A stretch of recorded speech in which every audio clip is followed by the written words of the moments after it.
Looking Back, originally published on September 11th, 2021. Today marks the 20th anniversary of the attacks on American soil on September 11th, 2001. It has been 2 decades since that fateful day. It is a day still, for those of the victims' families, first responders, and survivors, that is still very much fresh in their minds. Yet today, in 2021, there is now an entire generation and a half that have no living memory of the event itself or of the world before it. For some of you, who may not have even been born yet or have a living memory, to which I understand if this may stand out as strange as I talk and write about this, I use this event, in my own idiosyncratic way, as a method of determining who is a millennial and who is Gen Z. It's probably my own sneaky way of avoiding the Generation Z label. I was born in 95, but it is also because for me, that day is a flashbulb memory. I'm never going to forget it. So I thought, in reflection of the 2 decades that have gone by, that we take a look at the United States and what has passed us by. I'll be writing this more from memories and experience, so I apologize if this comes off a little more autoethnographic and ran a stream of consciousness. I promise I'm far more organized. I ask you to understand as I proceed here where exactly it is I'm coming from. For a young child whose father was in the military, to see his place of work on fire, wondering if he was even alive for a good chunk of the day, it is something that sticks with you. It was a moment that the bubble of childhood innocence was popped. Something that my mother says to this day how it shows how many of us the evil that truly exists in the world. It was a moment that wherein the world would fundamentally change, having the television on every night in the few weeks that followed, clinging on to every word that the commander-in-chief had to say. Even to this day, I have a bittersweet nostalgia for George W. Bush, as I'm sure many my age do, growing up with him and having some sense of faith in the aftermath that he was the right man for the job, even if the consequences of what came next proved the exact opposite. While I am certainly blessed that he came home that day, and from consequent deployments, for the families of nearly 3,000 others, my experience is one I'm sure they would trade for in a heartbeat. So I thought it would be prudent to ask, what is America on September 11th, 2021? 20 years have passed, nor has become of the nation? To some of you, this is rhetorical as the answer is obvious, and I agree with you to an extent. But there is more that I wish to reflect and expand on. So if you'll permit me, dear reader, or in this case, dear listener, I'll be using my experience during those 2 decades as this essay's guide, as they were both my formative years, but also the years that shaped my political socialization and identity. So let's begin, shall we? As I've said on many a live stream and in videos, my father, whom I will not give away too much to reveal an identity, but whose 3-decade-long career in the United States Army, when looking back, provides an odd sort of personal history for America's involvement in the Middle East. From his first outing in Desert Storm, to Operation Iraqi Freedom, and then the troop surges in Afghanistan under Obama's tenure, all to end in a rather quiet retirement under the Trump administration. I cannot speak for him or his opinions on what has recently taken place, as throughout my life I have only heard the occasional bits and pieces of what he really feels, a common thing among soldiers, I'm told. Just the other week, based on what took place in Kabul, a place where he was once stationed, the only thing he had to tell me was that he was incredibly frustrated. I do wish one day to know more, although I may never. So I must rely on what I can tell, which is my own perspective. The world of the United States from 20 years ago feels both foreign, unobtainable, yet in the months and years following W's first term, eerily familiar. Debates prior to the attack in 2001 ranged from globalization, tax cuts, control of the Senate, and stem cell/genetic research to advanced medicine. History doesn't repeat itself, but it sure does rhyme, superficially at most times. Terrorism and Middle Eastern affairs weren't a completely foreign idea either, as the World Trade Center had been previously bombed, and Bush Sr. was in Kuwait dealing with Saddam Hussein of Iraq, and our relationship with the Saudis had grown closer over the decades. What feels foreign, at least to many who were young, or at least had an idea of what the world was beforehand, is trying to explain to others what the zeitgeist of the nation was to someone who wasn't there for it. There is a documented history of the early days of the internet and 24-hour news cycles, but also this spectral oral history from those much older and not much older than myself, describing a world and youth before this monumental change. Sometimes I do feel like this meme is applicable, even if I think it is through rose-tinted glasses. Yet, even talking about the world 20, 25, or even 30 years ago seems like I'm discussing a foreign nation, which makes the question I asked at the beginning all the more loaded.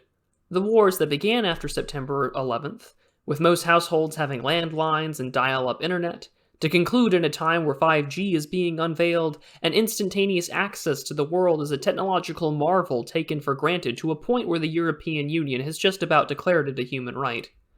The immediate sense of patriotism and unity between various groups in the world's largest multi ethnic democracy would soon dissipate by the second term of George W. Bush. But maybe I'm getting ahead of myself? Despite the apparent stupidity portrayed by the media, Will Ferrell and SNL, and the paper of record, it is important to remember that George W. Bush descends from one of the many aristocratic political dynasties in the United States with an East Coast Ivy League education. Much of his country-esque Bushisms and accent, so parodied by everything from stand-up comics to Robot Chicken, remember that? Was a deliberate act for political purposes. Remember this as we discuss the changes that soon followed. One could argue, by building up in the consequent invasion of Iraq, that the sudden resurgence of patriotism had begun to disappear in Blue America, and the partisan politics of the United States had resumed once again. America was back to normal in its state of affairs.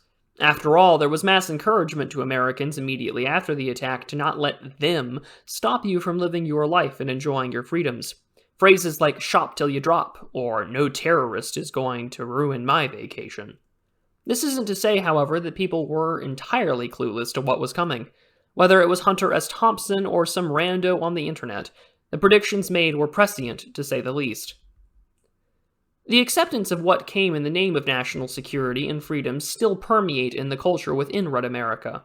It is still somewhat alive, although it is being challenged by its pundit and voting classes.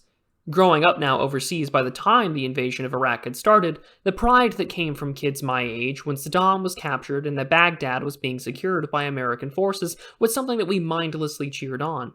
After all, it was our parents' job to fight and win. Why shouldn't we celebrate? That youthful naivete would last a considerable length of time as well. I remember close to the 2004 election, one that I would watch with the same attention of detail that most Zoomer election YouTubers have these days. Our school had held a mock election for president.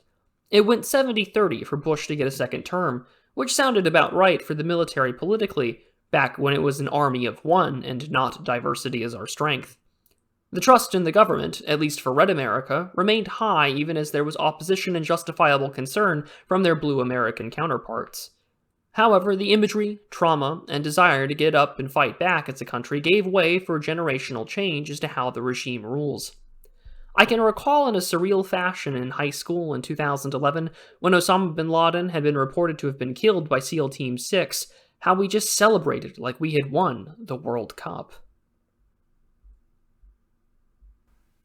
The United States, or at the very least I should say its government, which has been not beholden to its citizenry for a considerable length of time, responded to the public's fear by announcing that they were granting themselves unspeakable amounts of power. This power, which one could make a good case already existed within the USFG's possession long before the Cold War, now made public under the guise of Homeland Security. As men enlisted looking for a fight, the culture took a faux shift rightward, very similar to its days back in the USSR. The other forever war, known as the Culture War, was alive and well, as the Dixie Chicks were famously boycotted and essentially booed into irrelevance for their public opposition to the wars and George W. Bush. Bush bashing was well popular before Obama, but at least W had the optics benefit of a decent approval rating pre-invasion. With the culture at least giving some wind beneath his wings, the behemoth of the administration would see the expansion of state security powers that to this day very much remain. From the creation of the Department of Homeland Security, the ever-present fear of another attack, properly justified through manufactured consent of the average citizen, anthrax, airline safety, colored terror threat levels to the USA Patriot Act, the executive branch's newfound powers in the name of Homeland Security quickly ossified in the following months. And as Senator James F. Burns pointed out, the nearest earthly approach to immortality is a bureau of the federal government. The anti-war left, something of which is all but gone in today's political classes, came out in full force at this time prior to the invasion of Iraq. Afghanistan was understandable, the policies in response were too far past the line this time, and the reasons to invade Iraq seemed dubious. Protests in almost every Western country, as it seemed that the American-led coalition would be going after Saddam Hussein of Iraq under the guise of weapons of mass destruction, a nation of David Fromm's axis of evil. Nevertheless, in the name of the global war on terror, arms proliferation, threats against the US and satellite territories from state or non-state actors wouldn't be tolerated. Bush, being adamant about his position to go after those responsible and eliminate the likelihood of future attacks as to ensure that America wasn't going to enter another Vietnamese quagmire. Afghanistan was first for terrorism, but was going to make sure that a coalition was there for Iraq, establish some sort of international force granting him more legitimacy in the eyes of the world and at home. So, once again, America went to war, the geopolitics of which I may return to in a future video or essay. The attacks, the wars, and the politics of the aftermath of September 11, 2001 would be the foundations of one's political socializations that would come out in the post-9/11 era. Being raised in a military household of an enlisted man, with a red state family and a Protestant upbringing, you could see how one would adopt the neoconservative worldview that was the right-wing orthodoxy of the time. It would also shape the political optics for some time as well, as almost no Democrat opposed the post-9/11 legislative measures that granted this sweeping power to them in the first place. Yet the left, the Great Recession of 2008 was many a wake-up call or a catalyst to action for a more radical, progressive politics. To the right, the libertarian leanings would be the lasso that ropes you away from Bush and his ilk as you recognize the costs of war and the trampling of one's civil liberties. The real red pill, color may vary depending upon your upbringing, was the Snowden documents being leaked to the press in 2013, and the understanding of the vast machine that now operates, and how the hope and change president that had no problem using this power on his own citizens, his allies, for his own political gain, as well as for imperial power. The left and the right acknowledge these sort of things. The toe-to-line party GOP types, your Romneys, McConnells, and McCains, have no problem preserving it in the name of national security, as well as their ties to various contractors that they'll sit on the boards of once they retire or are voted out of office. Others, whether populists, libertarians, or paleoconservatives, including reactionaries, are more adamant that a lesson should be learned and dismantle the regime that has been created, even if it will never happen, or would be more than happy to continue to use said powers if ever in office. The left, its neoliberal wing, shares a similar position to that of the party line right, with a stronger emphasis on the platitudes of human rights and diplomacy, although the last Democratic administration showed no problem being hawkish and warlike whilst negotiating. Its progressives are more willing, like their right-leaning counterparts, to advocate for lessons learned and actually embrace an alternative view, but are corralled by the structure of the cathedral to vote for the same speaker time and time again, thus ensuring no immediate change and only more political theater. But for all this pontificating on politics, powers, and laws, I should bring us back to the question, what is America on September 11th, 2021? Our culture isn't the same. The rallying around the Stars and Stripes is all but gone across the country, to wear the national flag as a partisan symbol. A culture that went to war with Toby Keith singing about putting a boot in your ass, it's the American way, then went to, we must think about our obligations to women and the LGBTQIA+++XYZ in Afghanistan, we cannot leave. A war that started in a time where both mainstream parties of the United States publicly opposed gay marriage, and that the school choice was considered the biggest civil rights issue of our time by the right, to where now schools have students pledge blatantly anti-white curriculums, and that the right wing is considered transphobic from being against hormone blockers for transgender children under 18. America's culture has drastically shifted to the left, allowing for the regime's geopolitical interests, liberal universalism, to uniquely coincide with their own goals domestically. America in 2021 is in the midst of the old mythos and civic identity, the one-story state becoming a two-story state. The Black National Anthem is played at sporting events, wherein players of various races will kneel during the official national anthem. 2 Independence Days and some kind of Pride Month at any given time of the year as well. The nation's demographics further accelerating this change, where even the military, whose combat deaths are somewhere around 86% white, have endless diversity trainings with a pedagogical background that argues that being white is problematic at best, while something worthy of an ethical suicide at worst. America today would not rally behind any singular cause, leader, or identity if attacked today. If the towers fell today, if the Pentagon was attacked today, if the brave souls of Flight 93 gave their lives today, a similar politicization of what we've seen with a poor Virology Institute management would happen if the attacks occurred this very morning. And before I hear the objection that America would be vastly different if 9/11 didn't happen in 2001, how much different would it be? It took critical theory a few decades to conquer academia, and then only a few years at most to conquer virtually everything else. That would certainly still happen. Gay marriage would eventually be legalized. Racial divisions would be ongoing, and mostly peaceful protests would certainly still occur. The Saudi connection would be tweeted about just as it is in our current timeline, and the official narrative question picked in part. But, just like our official narrative with combating certain respiratory viruses, it would be certainly hammered down with the ideas of censorship, throttling, shadow banning, whatever you would like to call it. The nostalgia glasses need to come off for the liberals, left, right, and center. The ugly head of liberalism's children still would be rearing up regardless. Going back to a pre-9/11 world politically would just set the clock back right before our current cultural disasters and decline happen, and the timer in the march towards entropy would still tick on. America has also seen a radical change, or perhaps just become more aware of how powerless the average American is in the face of its political and decision-making apparatus. Consent is clearly manufactured, whether for the Iraq War, the accountability is all but impossible save for the occasional patsy. Most people's politics have changed. The reaction to the post-9/11 world was evident. Obama was a reaction to Bush, who just wielded power more effectively, and Trump was a reaction to them both along the last 40 years of destructive globalization and liberal hegemony. And, much like Warren G. Harding, Biden was the ancien regime reaction of the working class revolt of 2016, but instead of the return to normalcy of Harding, we instead got the malarkey that was America is back and Build Back Better. And in the change politically, has all seen the emergence of the left and the right, is the acknowledgement that their democracy doesn't function as intended. The right recognizes the spiritual malaise that has been handed down to them from this elite, and the left sees materialistic concerns ranging from wealth inequality to quality of life. Even I have seen a radical change in my politics over the last 20 years, from a George W. Bush-admiring neoconservative to an agnostic libertarian conservative who supported both Ron and Rand Paul, to now a reactionary coming back to Christianity. Americans see how they interact and fit in the last 20 years into the latest iteration of this regime. Curtis Yarvin of neo-reactionary fame was recently on Tucker Carlson Today earlier this week, describing how the American Republic changes every 75 years or so, and is expecting the next change to happen sometime soon.